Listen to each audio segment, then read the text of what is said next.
Welcome to A Cult of Personality, esoteric podcast extraordinaire at occultofpersonality.net. I'm your host, Greg Kaminsky, and your co-host is Rudolph Berger. This is episode 196, featuring an interview with C.R. Dunning Jr., author of Contemplative Masonry, Basic Applications of Mindfulness, Meditation, and Imagery for the Craft. A Cult of Personality podcast is made possible by you, the listeners, and by the subscribers to chamberofreflection.com, our membership site. Anathema Publishing Limited. Quality occult books and contemporary esoterica. Established in 2011, Anathema Publishing aims to provide superior literature in content and form by creating a trinosophic relationship in troth and gabo between publisher, author, and reader.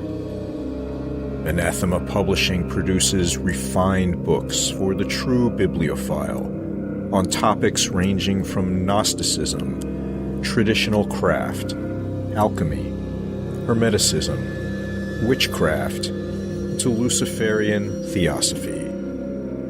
www.anathemapublishing.com. A Cult of Personality podcast is also sponsored by Miskatonic Books, an online store that focuses on the esoteric, occult, ceremonial magic, Freemasonry, Rosicrucianism, witchcraft, the Golden Dawn, as well as dark fantasy, classic horror, and supernatural fiction. They carry books by all your favorite esoteric publishers as well.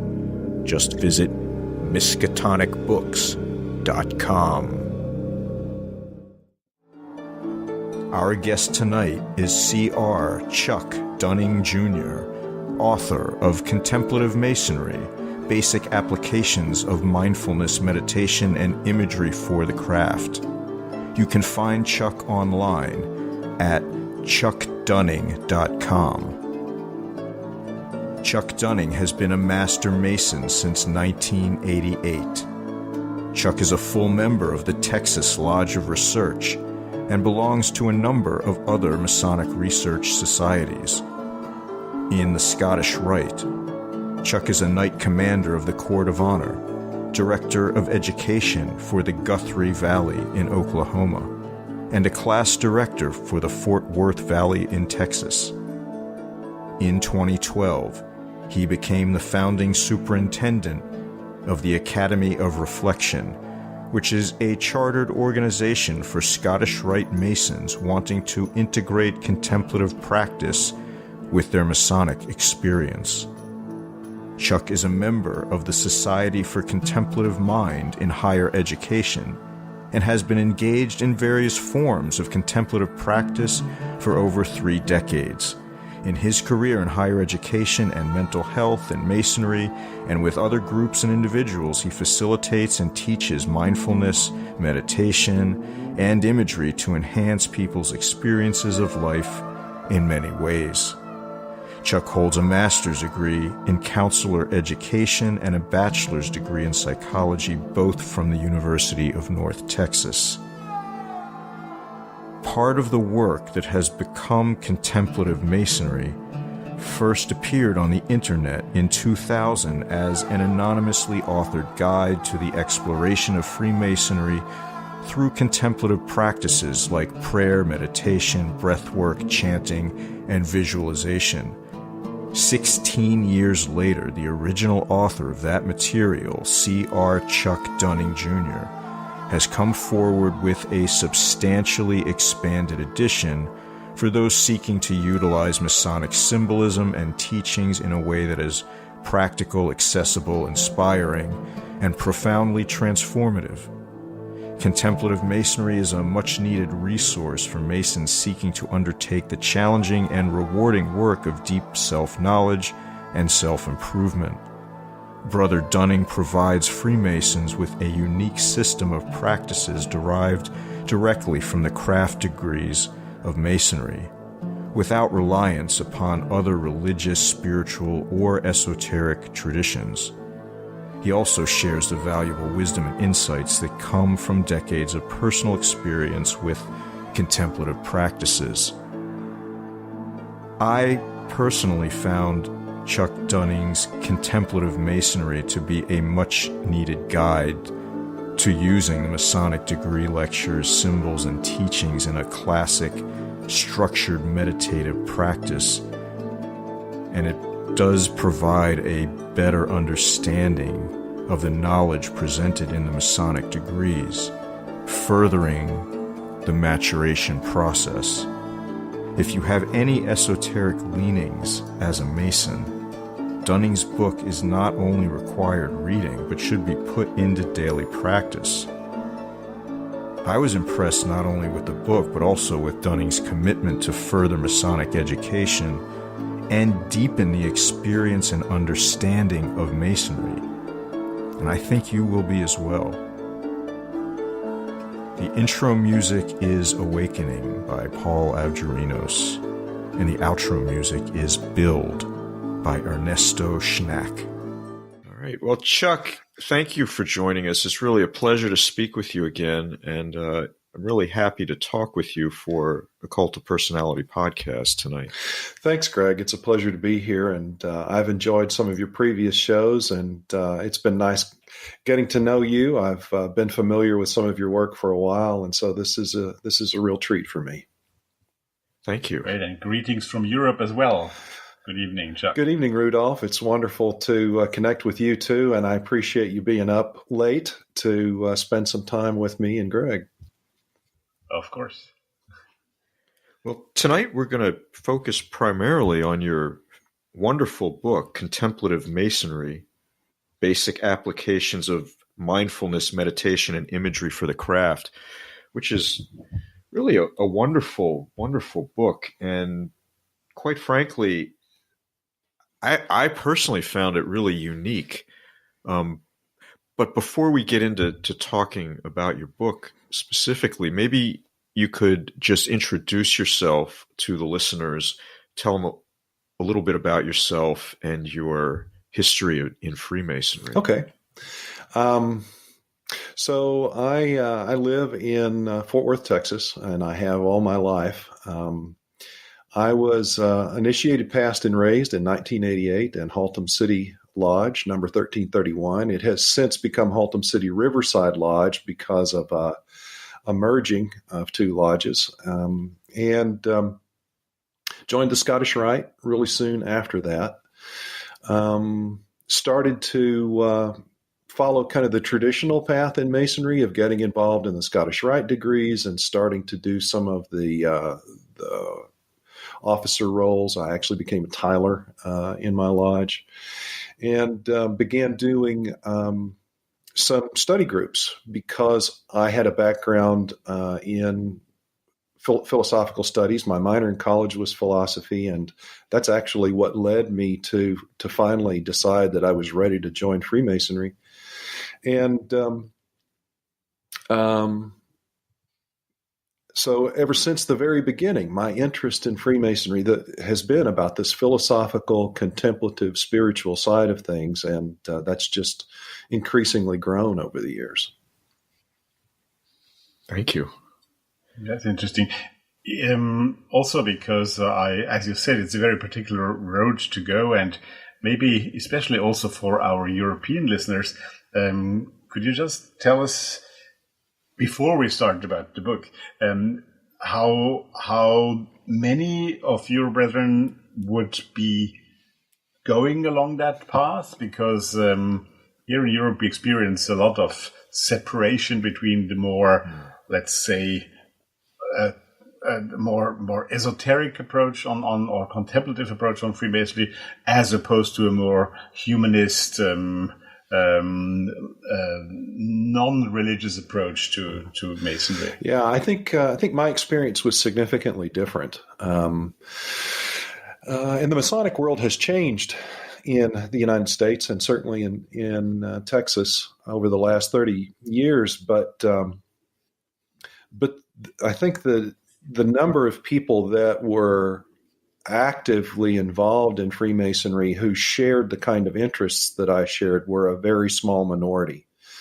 Certainly those willing to openly say that that's what their primary interests were a minority back then. Most of the brethren at that time were really much more interested in a fraternal experience, having a close group of friends and comrades that they could do good works with, essentially community service and trying to help people that needed help in various ways, and providing funds for different charities. Not many people were really interested in plumbing the depths of the words in our rituals and what they suggest, and so it was kind of hard to make my way for a long, long time. But thankfully, things have changed.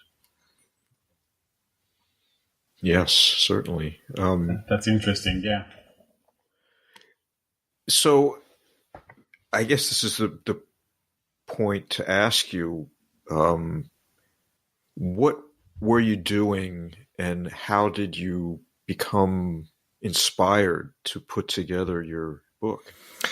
Well, like I said, I came to the fraternity looking for the contemplative and philosophical spiritual experience of the Masonic tradition. And the reason that a big part of the reason is because I had already begun practicing meditation and other contemplative methods through different means. I was working in mental health at the time.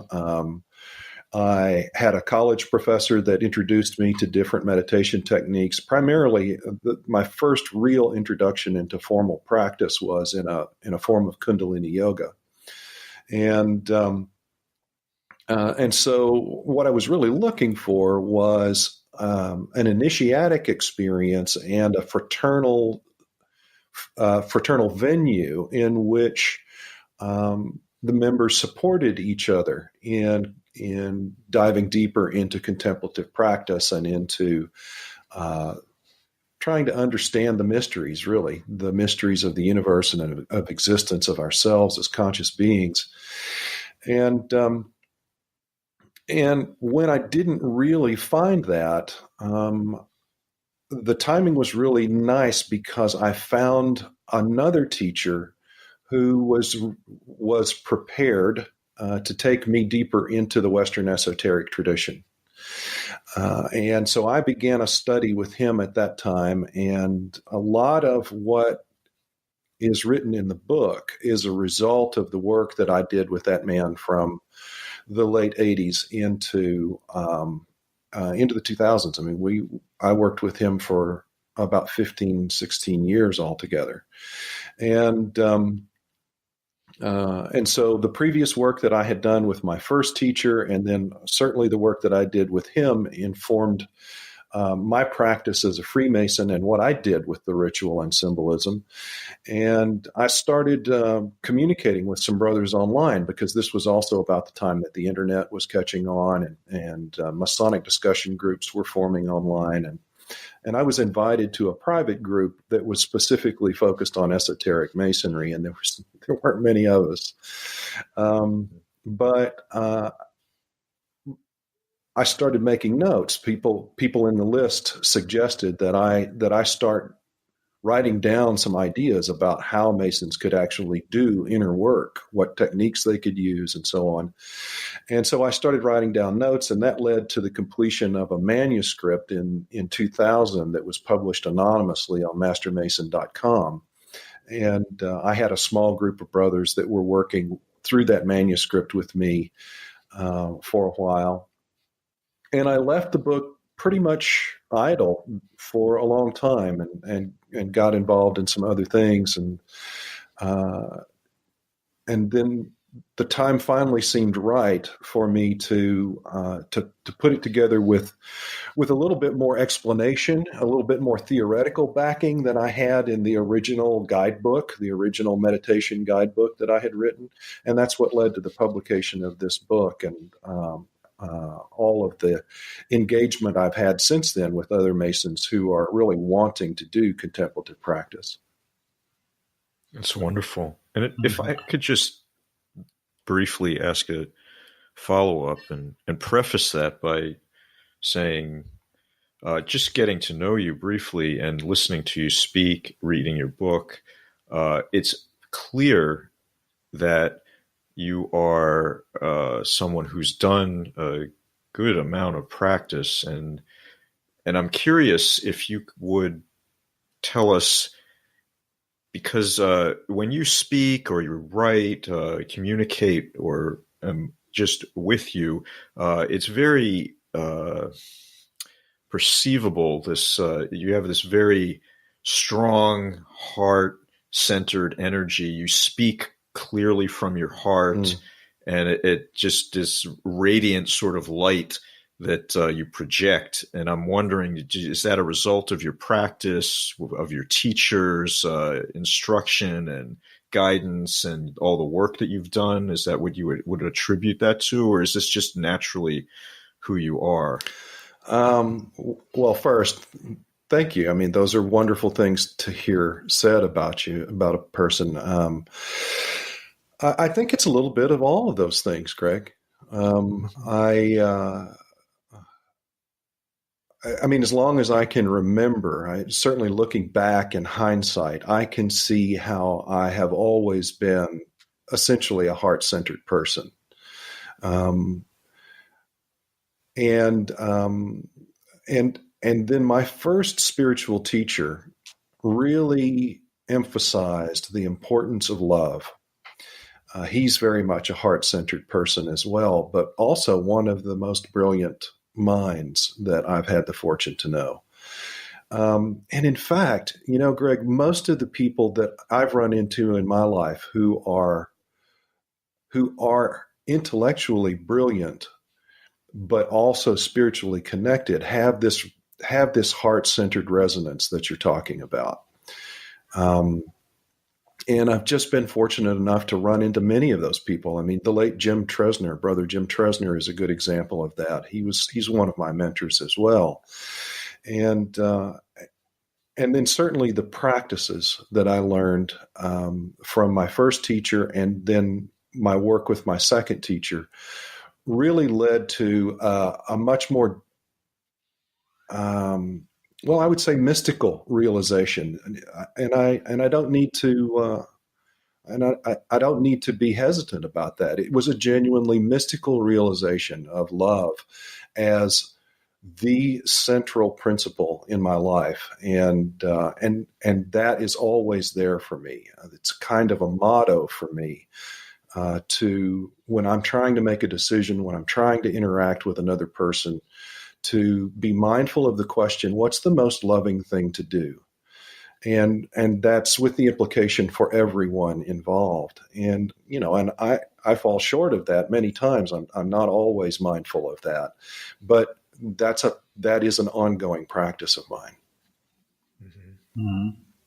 Greg, don't you think it would be a good idea to let our listeners know, without giving too much away, a bit more about the book itself, what it's talking about, and what, Chuck, tell us about it, but without giving too much away, of course. But what does the book talk about? Okay.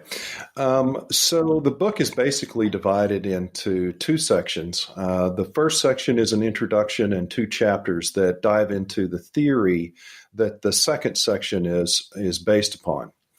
And the second section is all about contemplative exercises, contemplative practices that Masons can do to experience, I guess you would say, a deeper or a higher level of insight and connection with the symbols and the teachings of Freemasonry, the Craft Lodge, and in particularly the Preston and Webb work that's so popular here in the United States.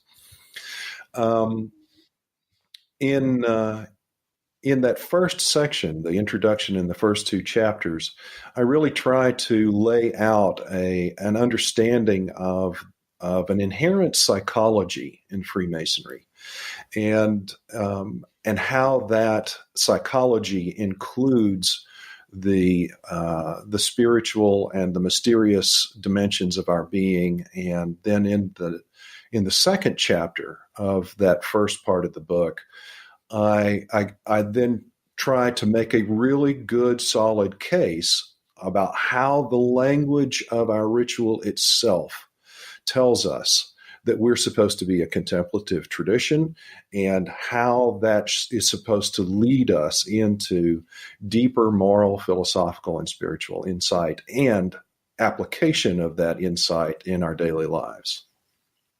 Mm-hmm.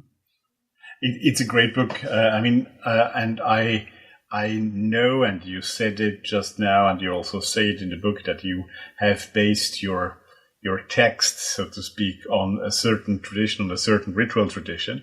But I can tell you that, of course, over here we have kind of different rituals. But I have started working the first exercises for apprentices with 3 apprentices that we have in my lodge since only about a couple of months, and I'm testing your book on them, so to speak, and it works perfectly well. Also with a slightly different ritual which we have over here. Oh, wonderful! That's great. I'll look forward to hearing more. Good to know for our listeners. It's not limited to your ritual. Everybody really in the craft can work on that and could use it.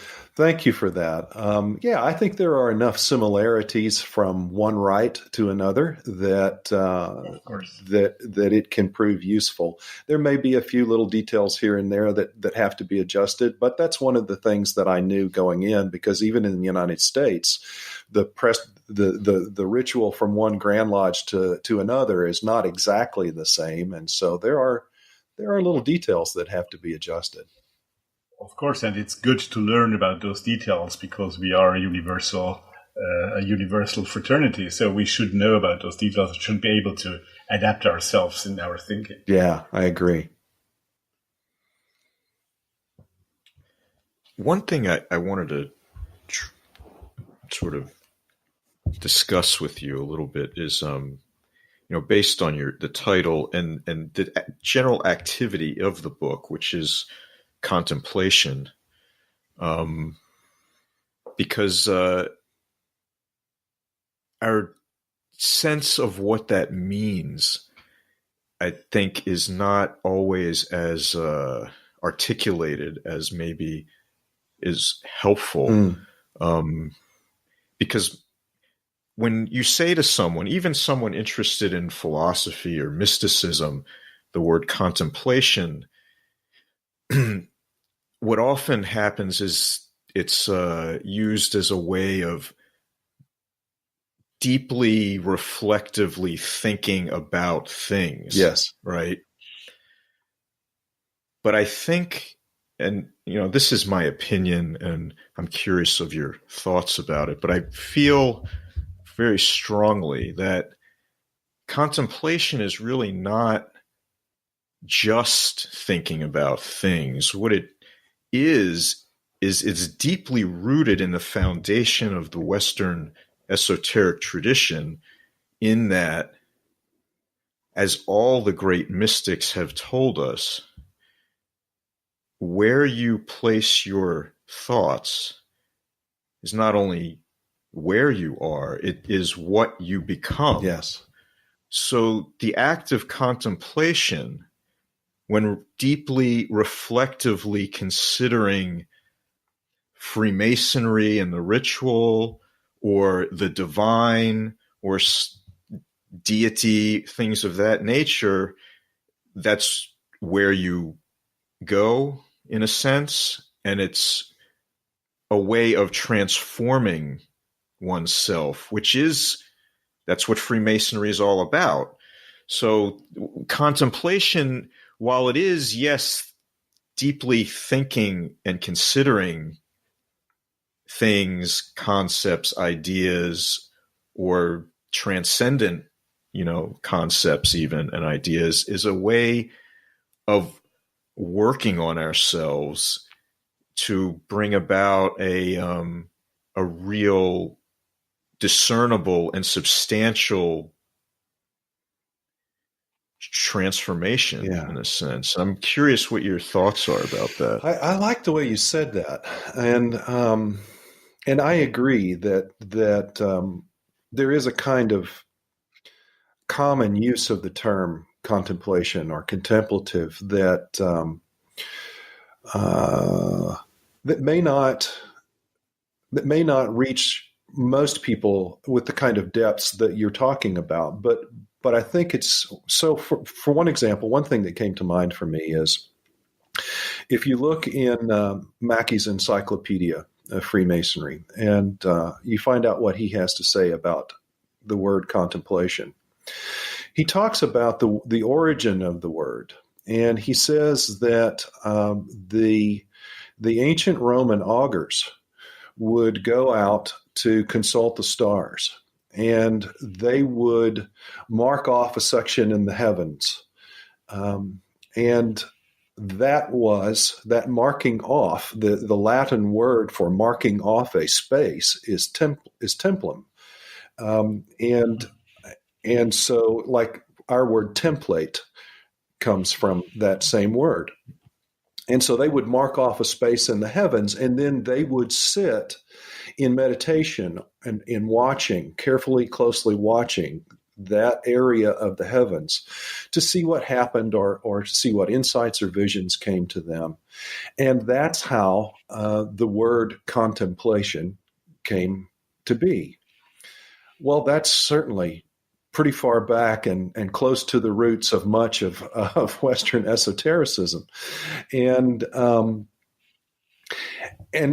so there's another aspect of what you talked about there that occurs to me, and it has to do with the concept of theurgy.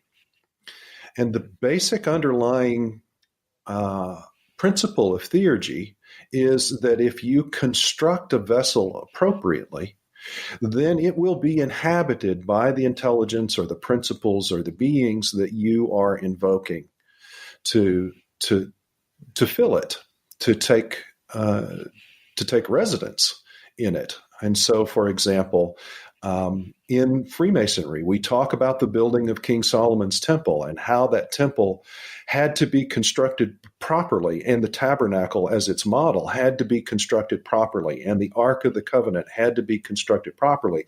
And once everything was constructed properly and in its proper place, then the living presence of the divine would inhabit it. And I think contemplative practice is doing the same thing with the temple of our own psyches, that we are trying to put things in order, get our house in order, so to speak, so that we can more directly perceive what I would call the divine and the different aspects of the divine within our own being, and not only more clearly and directly perceive it, but also be able to more effectively work with it. Yeah, thank you. That's a great explanation. Thank you. It's funny because I was going to ask you a bit a similar question that Greg just did, but on another term that you're using in the subtitle here, okay, which is mindfulness. Yes, because also there I feel maybe in a less elaborate way, but I feel that it has been used, especially lately, in many different ways. And I would even extend my question to other terms that you are not using here, but I think inside the book, which are consciousness and awareness. Yes. So there's three terms: mindfulness, consciousness, awareness.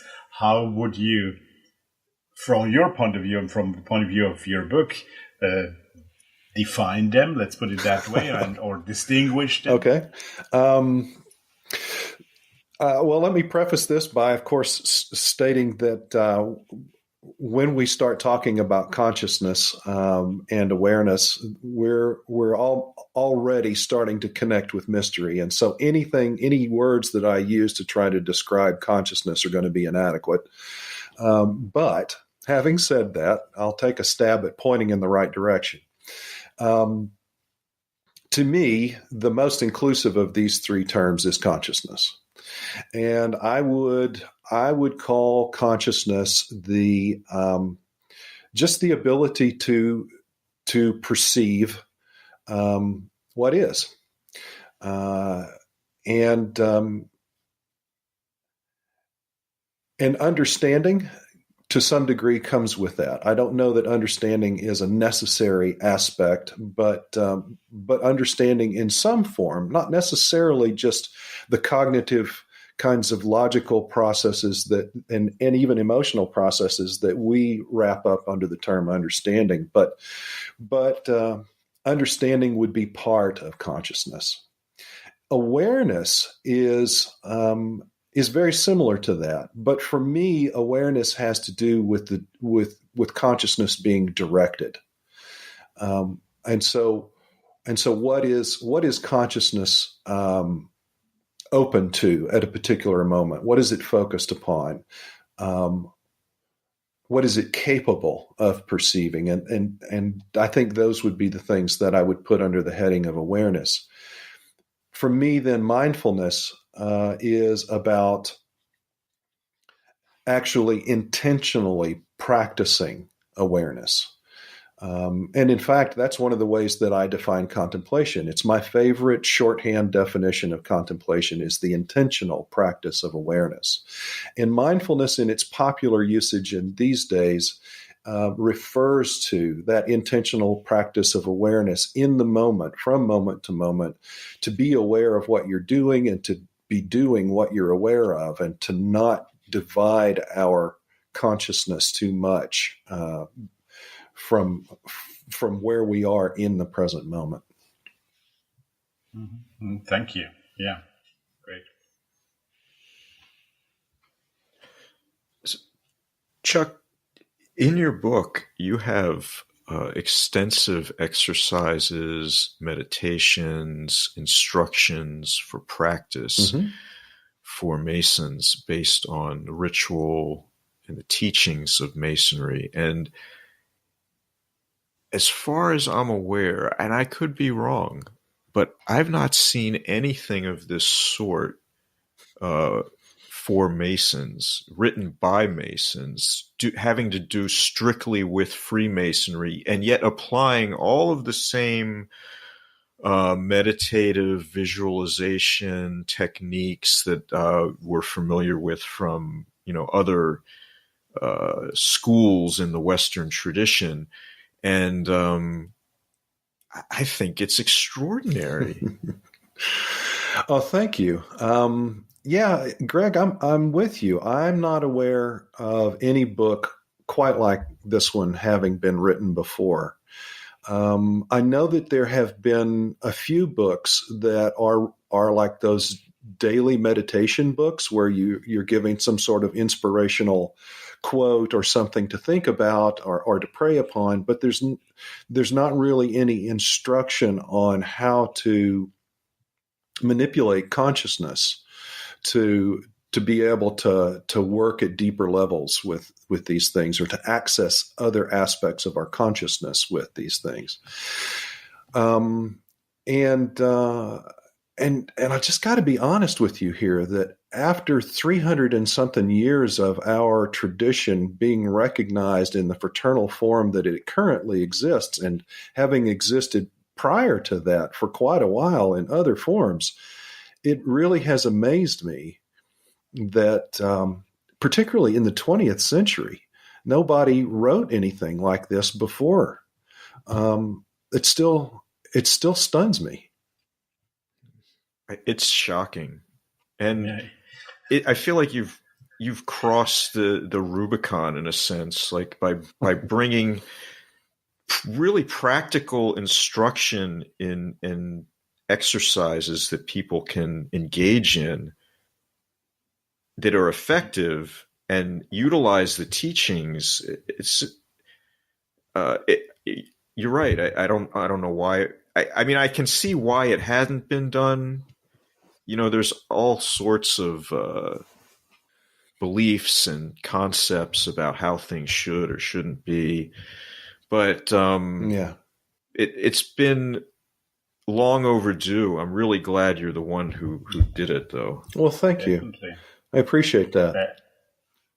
I think in a way this book is bringing back together two things that, for whatever reasons, and Greg, you were just saying there are a number of obvious reasons we could now cite, but not good reasons in my opinion. But for some reasons, those two things have gone separate, and you are finally bringing them back together. Because, I mean, I was going to ask you, Chuck, which is a bit of follow-up on what Greg just asked you. If a young Mason, a young apprentice comes into a lodge, and he's not lucky enough to find Chuck or a Chuck there, who picks him up on that and introduces him to that part of what I think is essential to Freemasonry, at least to the way I see it and I want to practice it. What would you suggest? Will he automatically find his way, do you think? And if he finds your book by his search, but is alone in his group, in his lodge, in his surroundings, in this Masonic world, can he, with the book alone, find his path? Is that also an intention of the book, or is that not enough in your opinion? I think that a Mason in those circumstances could benefit from the book alone. But there is so much more to be gained by working with someone who, well, the Masonic language that we use is, those who have gone this way before us. There's so much benefit to be gained by having a close association with someone who has more experience of working with consciousness directly in the ways that we're talking about. There's also advantage to being in the company of others who may not necessarily be more experienced, but are just doing that kind of work as well, and having different insights and experiencing things in different ways, and to be able to kind of cross-pollinate with each other about what we have perceived and how it is affecting us. And thankfully, we now live in an age, this information age, in which it's possible for most Masons to be able to find someone that they can connect with at a distance, if not in their local surroundings, to have the kind of interaction that we're talking about. And I would encourage any Mason that feels like they're in some lonesome corner of the Masonic world where they can't get this kind of experience and interaction to take to the internet, to contact me. I mean, I have left an email address at the back of my book so that people can connect with me, and I will help make connections between them and other Masons if I can. And I see that as an important part of my work, in fact. Absolutely. Yeah. I can only talk for Europe. I don't know, Greg, if you have made other experiences, of course, you, Chuck, but maybe, Greg, from your point of view. But I now have become a bit known as somebody within our Austrian Grand Lodge who is interested in that, and maybe people come up to me with questions. But before that, it was often like you were in a lodge and talked, had a lecture, and suddenly 2 or 3 brethren afterwards almost secretly would come to you and say, well, it's great that you're talking about this, but we can't do that during our regular work because, and I don't know if this is the same question still in the US, as it seems, Chuck, it has improved a bit, but at least that is the situation over here. And I'm sure it's not only in Austria, it's certainly across Europe a very common situation. I would say it's very common here too, in my experience. Although, because of my travels, I'm becoming more familiar with groups of Masons and even lodges that they are openly talking about these things. Some of them are actually including contemplative practice in their lodge meetings. And in a way that doesn't ruffle the feathers of their Grand Lodge officers. So there's a bright future. I mean, I think we're in a Masonic renaissance, and I'm tempted to wax poetically about about a golden dawn of some sort. That sounds interesting. You do a lot of work in the Scottish Rite. Yes. In this area. And I'm just wondering if you would share with the listeners about the Academy of Reflection and what you do, and because that, to me, that's really amazing and wonderful as well. Thank you. Yeah, I'm happy to talk about the Academy of Reflection, and I could talk quite a while about that. There's not too much about it that I want to keep secret. It's one of the objectives of the Academy of Reflection is to be as transparent as possible. So the Academy of Reflection was an idea that emerged after I had been appointed to serve as the Director of Education for the Guthrie Valley of the Scottish Rite in Guthrie, Oklahoma, which was already so well known for its Masonic education because of men like Jim Tresner and Bob Davis. And I say men like, essentially, it was those two men who, both of them, if somehow a Scottish Rite Mason doesn't know those two names, then they need to look, because there's a lot of wisdom and knowledge that can be obtained from them. So I had been appointed to become the Director of Education for our reunions there. And one of the things that both Jim and Bob wanted me to do was to offer meditation sessions to Masons that were interested during our Scottish Rite reunions. And so I started doing that. And after, it wasn't really very long, maybe after one or two reunions, one of the brothers approached me and said, "Hey, some of us have been talking, and we really think there ought to be some sort of like official support for what we're doing here, that this shouldn't be just an informal gathering of guys who enjoy meditation, but that there should be some organizational support for what we're doing here." And I said, "Okay, I'll take that as Director of Education and go talk to our General Secretary, which was Bob Davis at the time, and talk to the Director of Work, which was Jim Tresner." And both of them just loved the idea. I can remember Jim Tresner's face lighting up, and he said, "I not only think it's a good idea, I think it's time." And so, he was immediately like responsive with this passion, and so just really quickly, it all fell into place. The name, the emblem, how it was going to work, it just all fell into place. And for people who've been involved in creative endeavors, that when things start falling into place like that there's something going on more than just people calculating and strategizing and coming up with good ideas.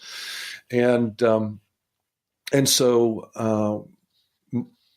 I then started writing a curriculum that would be part of this organization, so that if brothers wanted to pursue solitary practice in addition to participating in the group work that we were doing during reunions, they could do so. And this curriculum would be contemplative practice specifically geared to the Scottish Rite degrees. And we came up with an induction ceremony so that that when someone wants to join the Academy of Reflection, they can actually participate in a ceremony that recognizes the significance of the commitment that they're making, and they receive a transmission of good, positive, beneficial energies from the other brothers that are involved with that. It's a transmission of love and care and support, that you're not going to be alone in this work. And it has caught on. We have the authority. By the way, we got chartered by the Sovereign Grand Inspector General of Oklahoma in 2012. That makes us an official organization. We have the authority to charter other academies of reflection. There's a process for that. The first level in that process is called being an academy in formation. We have 2 current academies in formation out in California, and we will have a third one, it looks like, by mid-April. We're close. We're getting close to chartering at least one of those academies so that they can be a fully functioning academy of reflection on their own. And then Guthrie will remain the mother academy and be in the business of chartering others as well as meeting the needs of its own local members. That's great, and I hope this is going to be the birth of a new path within Scottish Masonry, because I think it's really something quite extraordinary.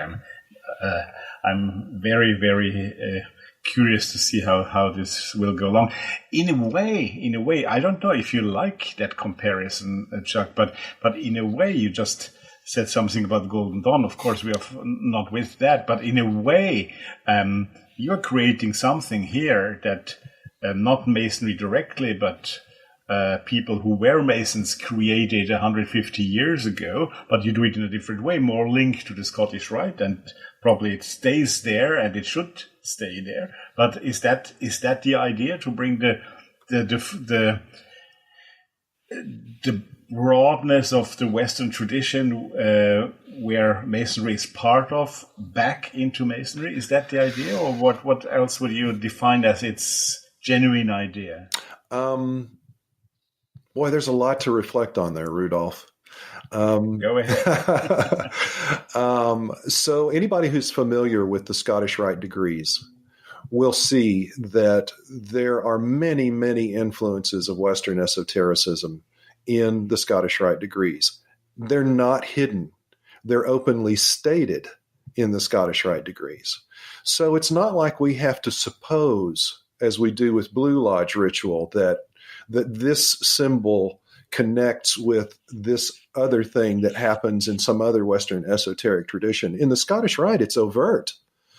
And so in that sense, I'm not bringing anything new at all into the Scottish Rite experience. The Academy of Reflection really introduces very little in the way of philosophical ideas or principles. What I'm trying to do is more reintroduce the practical side of some of those traditions, the idea that each of those traditions understood, and still today, those that are operating still today understand that to use Masonic language, to achieve the greatest realization of things like wisdom, strength, and beauty, we have to go beyond using our minds in ordinary ways. We have to become familiar with what we might call non-ordinary ways of using the mind, and that's what I'm trying to bring back into this experience of Freemasonry that I believe a lot of Masons did in the past, but it got lost along the way. And since you mentioned the Golden Dawn, I think one of the interesting things about the Golden Dawn is that it's obviously an outgrowth of Masonic esotericism. I mean, the guys that created the Golden Dawn, most of them were first in the Rosicrucian Society there in England, that was created because Masons wanted to connect with that very deep, rich part of the Western esoteric tradition. And, you know, I'm absolutely sure that what happened was they were sitting around talking about all of this language and symbolism connecting with the Rosicrucian tradition. Well, when are we going to stop talking about it and actually start practicing some of this stuff? And I'm absolutely convinced that that is what led to the creation of the Hermetic Order of the Golden Dawn. It's a very similar kind of question that that drives me in my work with the Academy of Reflection and with Contemplative Masonry. Well, it's been really wonderful to meet you, to get to know you, to speak with you today, to read your book. And I'm really, really impressed and grateful for all the work that you're doing. And, it's really a pleasure to talk with you. I thank you for sitting down with us today.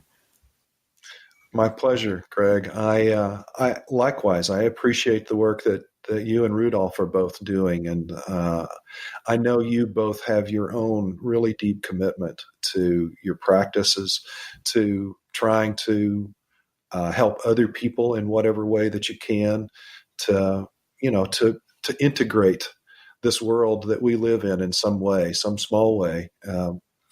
And so I appreciate that, and I appreciate you letting me have an opportunity to speak to your listeners and maybe give them some ideas about things that they could be doing in their corners of the world. In the Chamber of Reflection, Rudolph and I continue the interview with Chuck Dunning. We delve even more deeply into his conception of contemplative masonry, and Chuck shares some eminently practical advice. I'd like to remind you that although you're able to listen to this podcast at no charge, it costs time and money to create.